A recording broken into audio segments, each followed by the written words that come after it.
이 시간 정결하게 하옵소서란 제목으로 말씀을 전하겠습니다.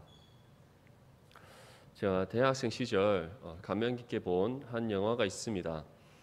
그 영화 제목은 클래식입니다.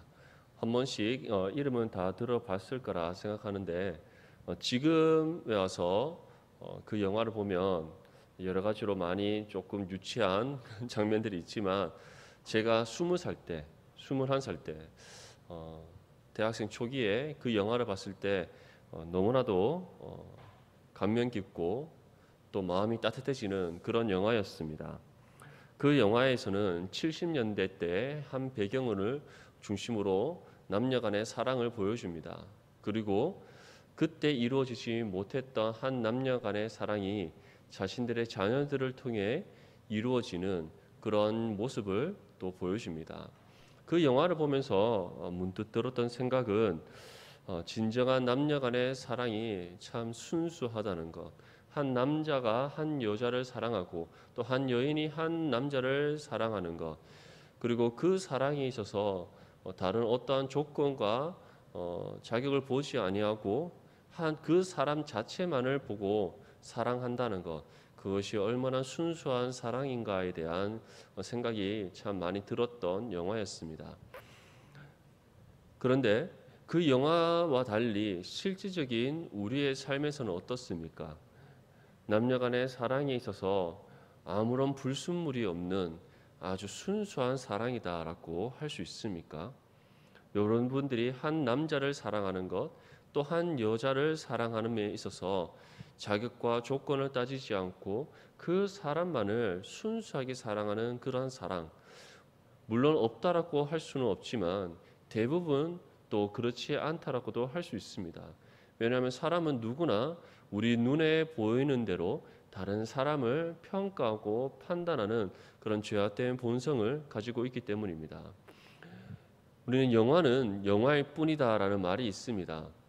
영화 속의 한 장면이 우리의 삶에 실질적으로 반드시 일어난다라고 할 수 없기 때문이죠. 영화 클래식에서 보여줬던 순수한 사랑, 꼭 옛날 전래 동화 같이 견호와 직녀, 1년에 한 번 오작교가 만들어지지 않고서는 만날 수 없는 그러한 사랑이 현대판으로 보여주었던 그 영화. 그런데 영화 속에 있었던 또 영화 속에서 보여주었던 그 순수한 사랑이 과연 우리의 삶 가운데 보편적으로 일어나는 사랑의 모습인가라는 것을 우리는 한번 의문점을 가져봐야 됩니다. 만약에 우리가 가지고 있는 사랑이 또는 남녀 간의 사랑이 순수하지 않다면 영화는 왜 그렇게 순수한 사랑을 우리에게 보여주었는가? 어떻게 보면 우리가 살아가는 이 세상이 각박하고 실질적으로 우리가 가지는 그 남녀 간의 사랑이 순수하지 않기에 하나의 이상적인 모습을 우리에게 보여주기 위해서 만든 영화는 아닌가라는 생각도 해봤습니다. 이처럼 우리가 살아가는 이 세상의 사랑은 아무런 불순물이 없는 순도 99.9%의 금과 같이 순수한 사랑이다라고 할 수 없습니다. 그 이유는 간단합니다. 우리 인간이 순수하지 않기 때문입니다. 우리 인간이 정결하지 않기 때문입니다. 우리 인간이 아담의 범죄 후에 죄로 인해 타락한 존재이기 때문입니다. 그래서 우리 육신의 감정에 기초한 사랑은 결코 순수할 수 없고 오히려 죄악된 사랑이다라고도 할 수 있습니다. 여러분들의 마음을 한번 돌이켜 보십시오. 여러분들이 한 남자를 사랑하는 것 또는 한 여자를 사랑하는 것, 그러한 사랑에 있어서 하나님의 뜻을 따라 여러분들이 한 이성을 만나기보다 여러분들의 감정을 쫓아서 만나지는 않았습니까? 만약에 그러한 부분들이 있었다면 우리는 돌이켜 봐야 됩니다. 과연 그 사랑의 감정이 누구로부터 비롯된 것인지, 어디에서부터 기원한 것인지 우리는 다시 되짚어 볼 필요성이 있습니다. 만약에 지극히 나의 개인적인 감정에서부터 비롯된 것이라면, 내 육신의 만족을 위한 사랑의 감정이었다면 우리는 그러한 마음들을 내려놓을 수 있어야 됩니다. 오히려 하나님께 물어야 됩니다. 하나님, 진정으로 하나님께서 원하시는 사랑의 마음이 어떠한 것인지, 하나님께서 갖기를 원하시는 이성 간의 교제는 무엇인지, 진정으로 우리가 주님 안에서 이루어가야 될 사랑의 감정이 어떠한 것인지 우리는 찾고 구하고 두드릴 수 있어야 됩니다. 물론 세상에 속한 사람들은 그렇지 않습니다. 그들은 하나님의 존재를 알지 못하고 하나님의 뜻을 알려 하지 않기 때문입니다. 육신의 감정을 쫓아 살아가고 육신의 본성을 따라서 그들은 자신이 행동하고 판단하여서 살아가기 때문에 그들은 우리와 다릅니다. 하지만 하나님의 존재를 알고 하나님을 믿는 믿음의 성도라면 우리는 지극히 작은 우리의 감정 하나까지도 하나님께 뜻을 구할 수 있을 것을 믿습니다. 그것이 바로 하나님께서 우리에게 요구하시는 신앙의 삶이기 때문입니다. 이러한 부분에 있어서 성경은 사랑의 기원에 대해서 우리에게 전하고 있습니다. 사랑은 우리 인간이 스스로 가질 수 있는 감정이 아닙니다. 다시 말해 우리 인간이 스스로 존재할 수 없듯이 우리의 모든 감정의 요소 또한 우리 스스로 가질 수 있는 것이 아닙니다. 성경은 인간의 창조로부터 인간이 가진 모든 특성이 누구로부터 기인한 것인가에 대해서 분명히 전하고 있기 때문입니다. 인간은 하나님으로부터 창조된 존재입니다. 하나님께서 친히 최초의 인간이 아담을 흙으로 빚으시고 그 코에 생기를 불어넣으심으로써 사람이 되게 하셨습니다. 그리고 그러한 사람인 아담에게 하나님께서는 자신의 형상을 주셨습니다. 우리의 영혼에 하나님의 성품을 깃들게 하셔서 그 성품을 통하여 우리로 하여금 감정을 갖게 하신 겁니다. 그래서 지금 여러분들이 가지고 있는 감정, 즐거움, 기쁨, 슬픔, 아픔, 분노, 사랑, 이 외에 우리의 안에 일어난 수많은 감정들은 하나님으로부터 비롯된 것들입니다. 그런데 이러한 하나님께서 주신 감정의 모든 요소들 중에서 가장 중심이 무엇인가? 바로 사랑입니다. 왜냐하면 하나님께서 우리 인간을 만드실 때 또는 그 이전에 세상을 창조하실 때 하나님께서는 사랑 안에서 만드셨기 때문입니다. 요한일서 4장 10절에 다음과 같이 우리에게 전합니다.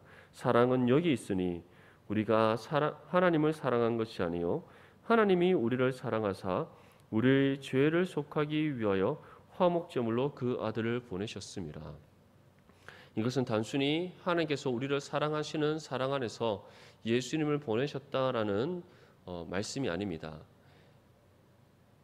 우리가 하나님을 사랑하기 이전에 하나님께서 먼저 우리를 사랑하셨다는 것, 그리고 그 사랑이 이미 이 세상을 창조하시기 이전에 이루어진 사건이라는 것을 우리에게 전하고 있는 겁니다. 그렇게 생각해 봤을 때 하나님께서는 우리를 향한 사랑 안에서 우리가 살아갈 세상을 창조하셨음을 알 수 있습니다. 그리고 최초의 인간이 아담의 창조에서부터 지금 이 시대를 살아가는 우리 모든 사람의 창조에까지 하나님께서는 사랑 안에서 모든 인간을 만드셨다는 사실을 우리는 알 수 있습니다. 그리고 우리를 택하신 것, 택함 받은 우리를 예수 그리스도를 통해 구원하신 것, 구원한 우리를 믿음 가운데 살아가게 하시는 것, 또 믿음 가운데 살아가는 우리의 삶을 통해 하나님의 뜻을 이루어 가시는 것, 또 우리의 삶의 모든 여정을 마친 이후에 하나님 나라에서 영생을 누리게 하시는 것, 이 모든 것이 하나님 사랑 안에서 이루어지는 것. 그래서 구원받은 믿음의 성도된 우리에게는 끊임없이 하나님의 사랑이 공급되어지고 있다는 사실을 우리는 이 말씀을 통해 알 수 있습니다. 이처럼 우리의 모든 감정은 하나님으로부터 주어졌습니다. 그리고 그 감정의 중심인 사랑 또한 하나님께서 먼저 우리에게 주신 감정이라는 사실을 우리는 알 수 있습니다. 그런데 이러한 사랑의 감정에 대해서 우리는 하와의 탄생을 통해서 하와의 탄생 가운데 아담이 한 그 고백을 통해 우리는 더 분명하게 알 수 있습니다. 창세기 2장 23절 말씀에 아담이 이르되 이는 내 뼈 중에 뼈요 살 중에 살이라 이것을 남자에게서 취하였은즉 여자라 부리리라 하니라. 여기에서 내 뼈 중에 뼈요 살 중에 살이라는 것은 가장 최상급의 사랑의 표현입니다. 내 뼈 중에 뼈다. 내 살 중에 살이다. 다시 말해 이 여인은 나와 한 몸이고 그리고 이 여인은 곧 나와 같아. 그리고 나와 같은 이 한 여인을 나는 내 몸과 같이 사랑한다. 이것을 내 뼈 중에 뼈요 살 중에 살이라. 그 어느 것과도 바꿀 수 없고 비교할 수 없는 나의 가장 사랑스러운 존재라는 사실을 아담은 하와에게 지금 고백하고 있는 겁니다. 이것을 통해 우리는 분명히 알 수 있습니다.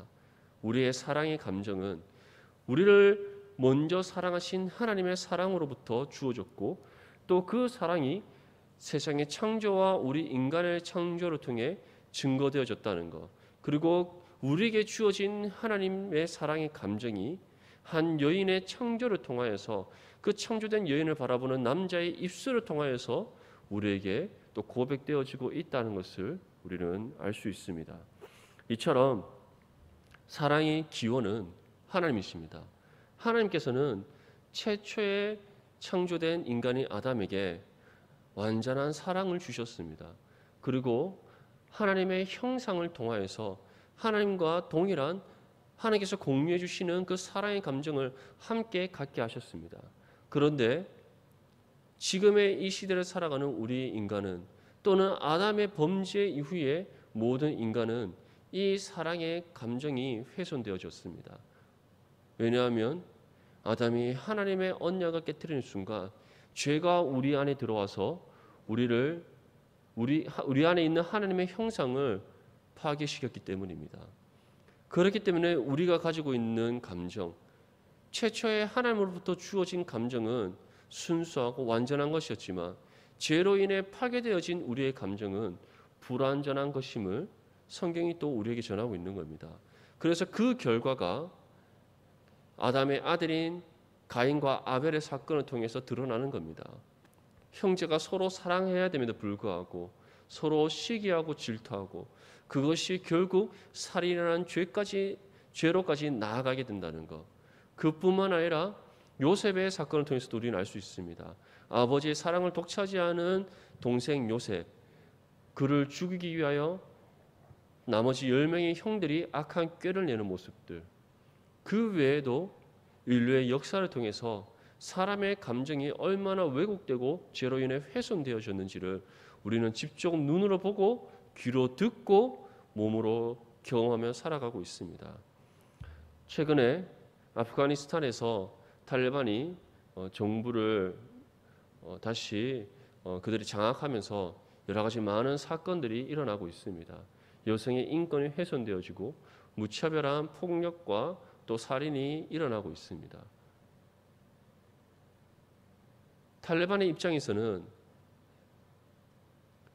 이슬람의 코란의 율법을 따라서 나라를 세운다는 명분이 있습니다. 하지만 일반적인 사람의 윤리의 기준을 봤을 때는 인권이 학살되고 또 인권이 유린되는 그런 비참한 상황 속에 있는 겁니다. 왜 이렇게 사람마다 기준이 다르고 또 한 사건을 보고 느끼는 감정이 다른가? 하나님으로부터 주어졌던 그 완전한 하나님의 속성인 하나님의 형상의 감정들이 죄로 인해 파괴되어지고 훼손되어지고 왜곡되어졌기 때문입니다.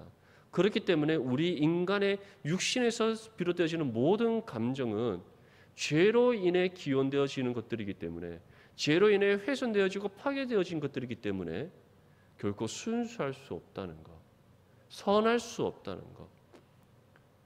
우리의 개인적인 입장에서 또는 사람의 생각과 판단에 의해서 순수하고 선하다고 생각할지 모르나 하나님께는 결코 선하게 여겨질 수 없다는 것. 우리는 그 사실을 항상 기억해야 될 줄 믿습니다. 이러한 부분들이 우리 그리스도인들에게도 있습니다. 왜냐하면 우리 또한 구원의 은혜를 받았지만 여전히 연약한 육신의 몸을 입고 살아가고 있기 때문입니다. 그렇기 때문에 우리의 감정 또한 어떠한 부분에서는 우리 육신에 치우쳐져 있는 부분들이 있기 때문에 완전하지 않습니다. 그래서 교회 안에서 남녀 간에 또는 우리 형제와 자매들 간에 교제를 나눌 때 하나님의 뜻 안에서 이루어지는 교제라기보다 육신의 감정에 의한 교제가 이루어질 수 있는 겁니다. 또 한 몸이는 지체들 안에서 왜 갈등이 일어나고 다툼이 일어납니까? 우리가 하나님의 뜻을 따라 공동체를 세워나가기보다 때로는 우리의 육신의 감정에 치우쳐 서로를 대할 때가 있기 때문입니다. 그러할 때 우리는 우리 안에 있던 죄성들이 드러나게 되고 그 죄로 인한 감정이 우리의 생각과 마음을 지배하기 때문에 여러 가지 문제들과 갈등과 다툼과 분열과 아픔이 일어날 수밖에 없다는 것이죠. 이러한 우리를 향해 예수님께서 오늘 본문 말씀을 통해 중요한 권면의 말씀을 전합니다. 우리 먼저 27절과 28절 말씀을 함께 읽겠습니다. 시작. 또 간음하지 말라 하였다는 것을 너희가 들었으나 나는 너희에게 이르노니 음욕을 품고 여자를 보는 자마다 마음에 이미 간음하였느니라. 아멘. 간음이란 성과 관련된 죄입니다. 특히 부정한 성관계를 가리켜 간음이랍니다. 그래서 간음에는 불륜, 혼전 성관계 등 음란과 관련된 모든 죄의 행위들을 포함하고 있습니다. 간음은 어떤 특정한 성적인 죄가 아니라 다시 말해 성과 관련된 모든 죄를 가리켜 간음이라고 하는 겁니다. 예수님께서는 이러한 간음에 있어서 우리가 겉으로 드러나는 행위만이 간음죄에 해당한다고 말씀하고 있지 않습니다. 오늘 무엇이라고 우리에게 말씀하고 있습니까? 너희에게 이르노니 음욕을 품는 것, 우리 마음속에 음란한 생각과 마음을 가지는 것 그 자체가 이미 하나님 앞에 간음한 것이다 라고 말씀하고 있습니다. 왜 이렇게 예수님께서 말씀합니까? 보통 우리는 간음에 해당하는 죄는 우리가 행동으로 그 죄를 범했을 때 우리는 성립된다고 합니다. 그런데 예수님께서는 그것이 아니라 생각과 마음으로 이미 음란한 마음을 품는 것 자체가 하나님 앞에 간음의 죄를 범한 것이다 라고 우리에게 말씀하고 있습니다. 우리의 모든 죄는 행동으로 드러나기 이전에 이미 마음에서부터 비롯되어지기 때문입니다. 만약에 우리 한 형제가 한 자매를 바라볼 때 음란한 생각과 마음을 품었다면 그건 이미 하나님 앞에 간음의 죄를 행한 겁니다. 우리 한 자매가 한 형제를 바라볼 때 음욕을 품었다면 이미 하나님 앞에 간음의 죄를 범했다는 겁니다. 그래서 성경은 항상 우리의 영혼의 상태, 우리의 마음의 상태를 굉장히 중요시 여깁니다. 왜냐하면 우리가 겉으로는 우리의 모습을 포장할 수 있습니다. 거룩한 척, 선한 척, 경건한 척, 우리는 다른 사람의 생각과 다른 사람의 눈을 우리는 속일 수 있습니다. 하지만 하나님을 속일 수 없습니다. 우리가 아무리 우리의 말과 행동을 포장하여서 다른 사람들이 보기에 거룩하고 경건하고 선하게 보인다 할지라도 우리의 마음은 하나님께 감출 수 없기 때문입니다. 하나님께서 우리의 마음의 중심을 살펴보시는 분이십니다. 지금 여러분들이 음욕을 품고 있는지 아닌지 이미 헤아려 아시는 하나님이십니다.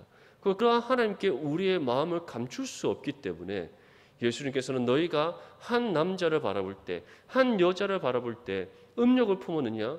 이미 하나님께 간음의 죄를 범했다라고 우리에게 정의하고 있는 겁니다. 사랑하는 우리 모든 디모데 지체들, 여러분들의 마음을 정결하게 할 수 있기를 바랍니다.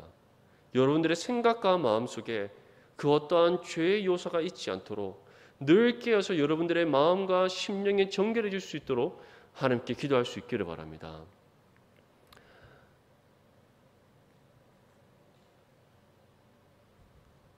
우리는 오감을 가지고 있습니다.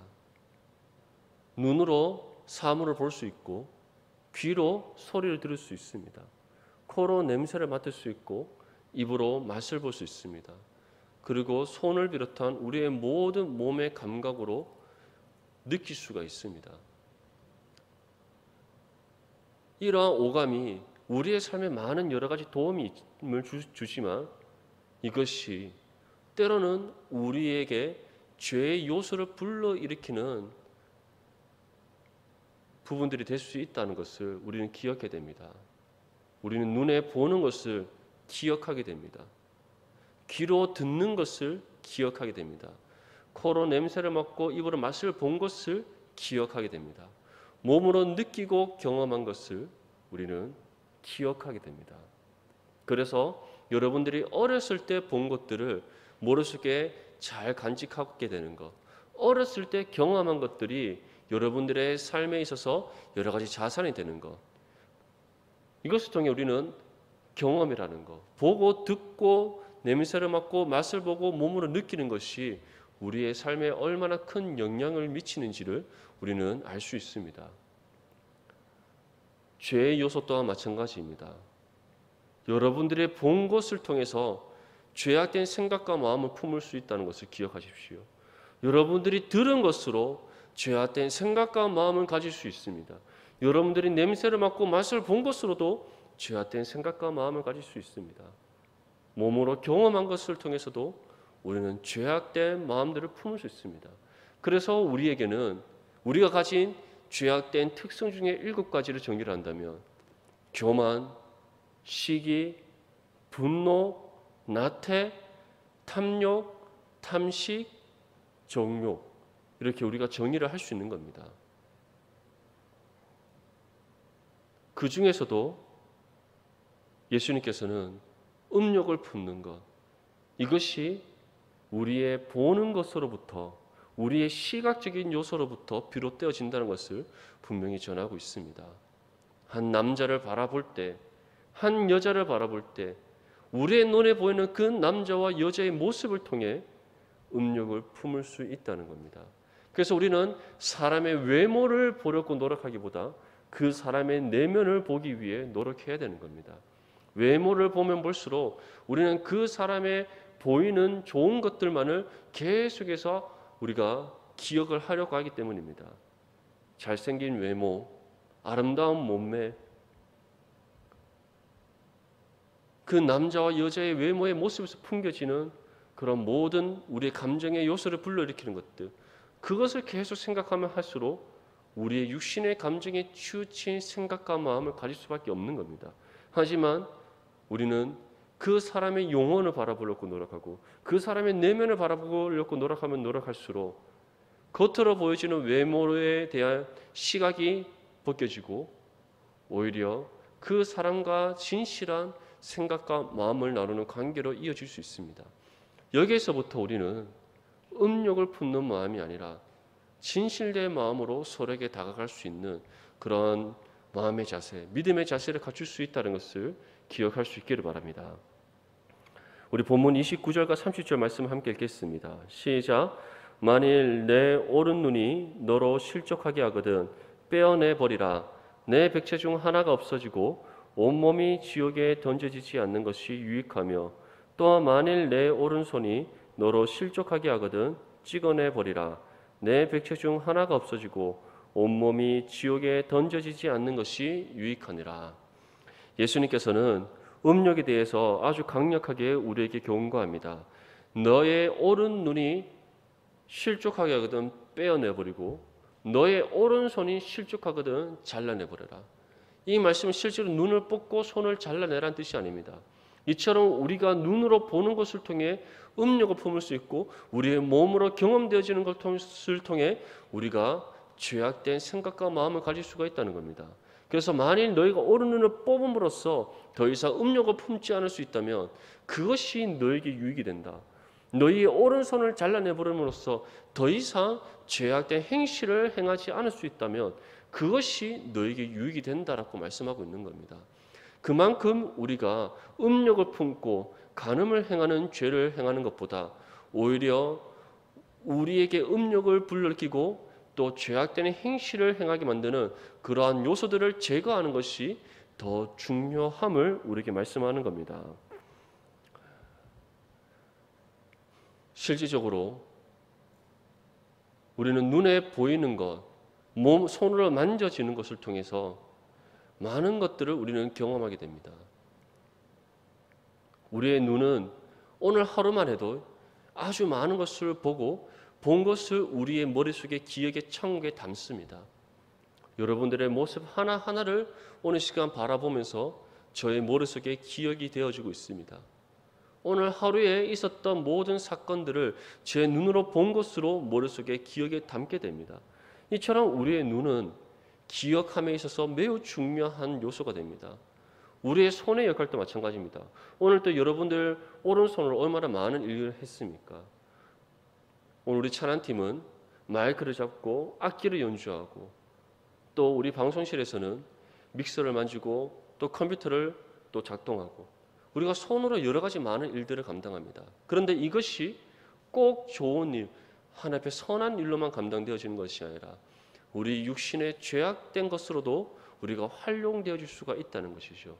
이러한 부분에 있어서 가장 좋은 예를 보여주는 것이 바로 다윗과 밧세바 사건입니다. 사무엘하 11장 2절에서 4절 말씀에 저녁 때 다윗이 그의 침상에서 일어나 왕궁 옥상에서 거닐다가 그곳에서 보니 한 여인이 목욕을 하는데 심히 아름다워 보이는지라 다윗이 사람을 보내 그 여인을 알아보게 하였더니 그가 아뢰되 그는 엘리암의 딸이요 햇사람 우리아의 아내 밧세바가 아니니까 하니 다윗이 전령을 보내어 그 부정함을 깨끗하게 하였으므로 더불어 동침하며 그 여자가 자기 집으로 돌아가니라. 여기에는 다윗과 밧세바 모두에게 죄악된 모습들이 나타나고 있습니다. 다윗은 지금 자신의 군대가 전쟁터에 나가 있는데 홀로 한가하게 왕궁을 거니면서 여가를 즐기고 있습니다. 다시 말해 나태함에 빠져 있는 죄의 모습을 보여줍니다.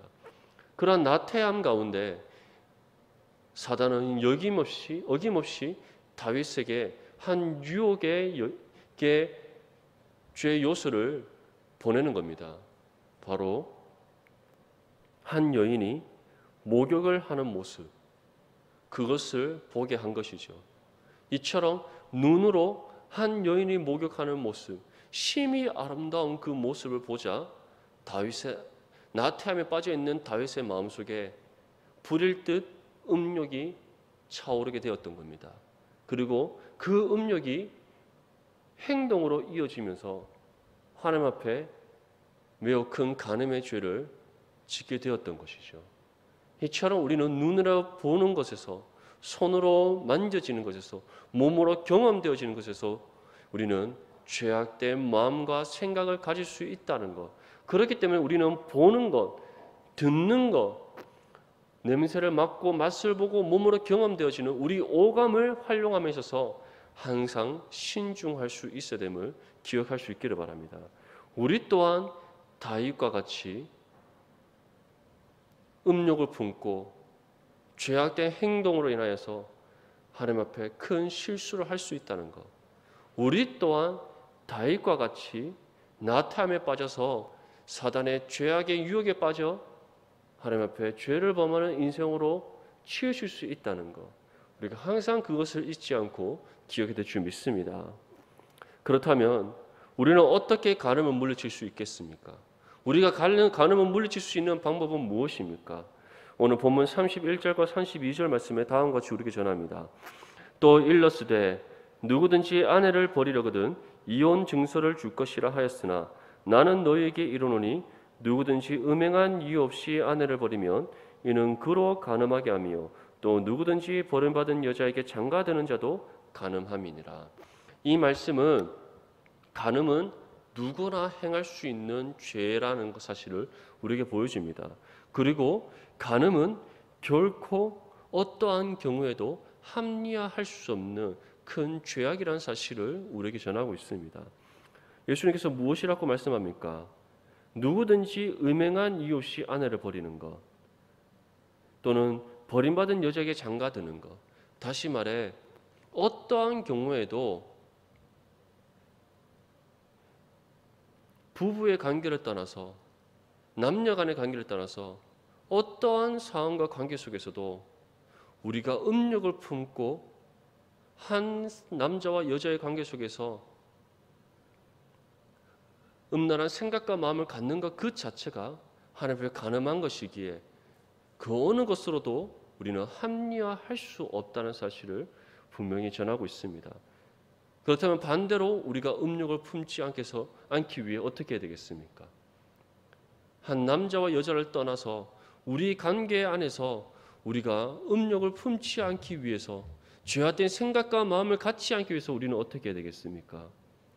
오늘 시간 두 가지로 제시할 수 있습니다. 먼저는 바로 우리가 하나님께 우리의 마음과 생각과 시선을 고정시키는 겁니다. 하나님께 우리의 생각과 마음이 집중되지 않는다면, 우리의 시선이 하나님께 고정되지 않는다면 우리는 어김없이 육신의 감정에 치우쳐서 죄악된 생각과 마음을 품을 수밖에 없기 때문입니다. 이것이 바로 우리의 육신의 연약함이요 죄성이라는 사실을 기억하기 바랍니다.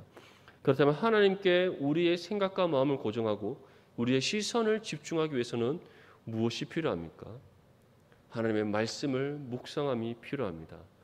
왜냐하면 우리가 말씀을 읽고 묵상할 때 하나님께서는 말씀을 통해 하나님 자신을 나타내 보이시기 때문입니다.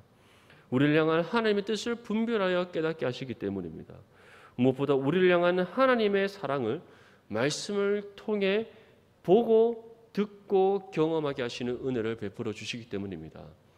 기록된 말씀인 성경은 하나님의 자기 계시라고 합니다. 하나님께서는 말씀을 통해 하나님이 어떠한 분이신지, 하나님께서 행하신 일이 무엇인지, 우리를 향한 뜻은 어떠한 것인지를 말씀을 통해 우리에게 밝혀 보여주신다는 사실을 분명히 전하고 있습니다. 그렇기 때문에 우리가 말씀을 날마다 가까이 하고 말씀을 읽고 말씀을 묵상할 때 하나님께서는 말씀을 통해 자신을 우리에게 나타내 보이십니다. 말씀을 통해 우리의 생각과 마음을 다스려 주십니다. 말씀을 통해 우리를 향한 뜻을 깨닫게 하시고 그 뜻을 따라 살아갈 수 있는 지혜와 능력을 우리 가운데 주십니다. 무엇보다 말씀을 통해 하나님께서는 우리의 삶을 거울로 삼아 우리의 모습을 점검하게 하시고 하나님께 바른 믿음의 삶을 살아갈 수 있도록 친히 인도하시는 지침을 우리에게 주십니다. 살아가는 우리 모든 디모데 지체들 항상 말씀을 가까이 대할 수 있기를 바랍니다. 말씀을 읽고 묵상한 일에 힘쓸 수 있기를 바랍니다. 이를 통해 여러분들의 생각과 마음이 하나님께 고정되어지고 여러분들의 시선이 하나님께 집중되어져서 모든 죄악된 생각과 마음을 버리고 하나님께 주시는 은혜의 감정을 쫓아 살아갈 수 있기를 축복합니다. 두 번째는 쉬지 않고 기도해야 합니다. 언제나 우리의 영혼이 정결함을 입을 수 있도록 우리 안에 그 어떤 죄악된 요소가 틈타지 못하도록 우리가 그 어떤 은욕을 품지 아니하고 그 어떠한 불순한 생각과 마음을 갖지 않도록 우리의 영혼의 정결함을 위해 항상 깨어 기도해야 됩니다. 우리는 육신의 간음의 죄뿐만 아니라 가장 우리가 경계해야 될 것은 영적 간음입니다. 영적 간음은 바로 하나님과 우리의 관계 속에서 이루어지는 죄를 뜻합니다. 그 중에서 가장 대표적인 것은 배교와 우상 숭배입니다. 하나님의 자녀라 하면서 하나님을 믿고 섬기고 사랑하기보다 세상을 사랑하는 것, 하나님의 뜻을 따라 살아가기보다 내 소견에 옳은 대로 살아가는 것, 그것이 곧 배교요 우상 숭배입니다. 하나님께서는 분명히 우상 숭배에 대해서 정의합니다.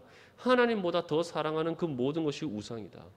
하나님 말고 다른 것을 사랑하는 것 자체가 우상 숭배다라고 말씀합니다. 여러분 지금 무엇을 가장 사랑하고 있습니까? 남자친구? 여자친구? 아니면 수진 씨? 하나님보다 더 사랑해서는 안 됩니다. 아무리 앞으로 한 몸이를 부부가 될 사람이라 할지라도 하나님보다 더 사랑해서는 안 됩니다. 그렇죠, 우리 성민 형제? 예, 아멘. 하나님보다 더 사랑해서는 안 됩니다. 요즘 우리 눈에 하트 뽕뽕이 너무 심한 형제들이 있는데 그래서는 안 됩니다. 하나님께 여러분들이 하트를 달려야지. 아무리 결혼을 앞두고 있고 또 사랑하는 여인이 함께 한다 할지라도 하나님보다 더 사랑해서는 안 됩니다. 예. 여러분들의 남자친구, 여자친구 중요하죠. 너무나 중요합니다. 하지만 그 사랑의 감정보다 하나님을 향한 여러분들의 사랑의 마음이 더 커야 될 줄 믿습니다. 그것이 가장 최우선이 될 때 여러분들이 남자친구를 바라보고 여자친구를 바라볼 때 지금까지 외모를 쫓아 바라봤다면 더 이상 외모를 보는 것이 아니라 그 사람의 내면을 바라볼 수 있는 은혜가 임할 줄 믿습니다. 하나님께서는 우리가 그 어떤 것보다 하나님만을 사랑하기를 원하십니다. 하나님을 가장 사랑하고 하나님만을 온전히 섬기기를 원하십니다. 그것이 하나님께서 우리에게 요구하시는 부분이고 원하시는 주님의 마음입니다. 그리고 우리는 이를 위해 쉬지 않고 기도해야 됩니다. 하나님, 내가 세상을 사랑하지 않도록 나의 생각과 마음을 주장하여 주시옵소서. 늘 정결한 심령으로 하나님만을 사랑할 수 있도록 나의 생각과 마음을 다스려 주시옵소서. 오직 하나님만을 믿고 사랑하고 섬기는 삶이 되게 하여 주시옵소서. 쉬지 않고 기도할 때 하나님께서 친히 여러분들의 생각과 마음을 주장하여 주십니다. 하나님만을 온전히 사랑할 수 있도록 여러분들의 그 심령에 주님의 사랑이 더욱더 샘솟게 하시는 은혜를 베풀어 주십니다. 말씀과 기도에 힘쓰므로써 오직 하나님만을 사랑하고 하나님만을 섬김으로써 모든 죄악된 생각과 마음들을 물리치고 하나님 앞에 정결한 믿음의 삶을 살아가는 저와 여러분들이 될 수 있기를 주님의 이름으로 축복합니다.